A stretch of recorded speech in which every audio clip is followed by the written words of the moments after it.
Знакомо то чувство, когда хочется просто что-то купить? В эти моменты я спасаюсь всего одним вопросом. Вот недавний пример. Захотела я лонгслив. Захожу на маркетплейс, глаза разбегаются. Куча цветов и моделей. И вот уже рука тянется добавить в корзину, как вдруг я ловлю себя на мысли. Стоп, Настя, а это отражает твою стилевую концепцию?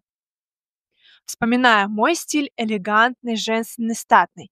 И хлопковый лонгслив этому не соответствует. А какой бы подошел?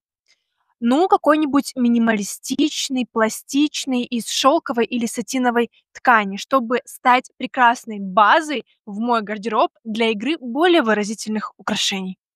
Так я и спасаюсь от ненужных покупок, задаю себе вопрос, это действительно то, что я хочу, и сверяюсь со своей стилевой концепцией, точно ли вещь подходит мне по цвету, форме, ткани. И если нет, ищу альтернативу, чтобы вещь меня украшала. А как вы спасаетесь от спонтанных покупок? Делитесь в комментариях.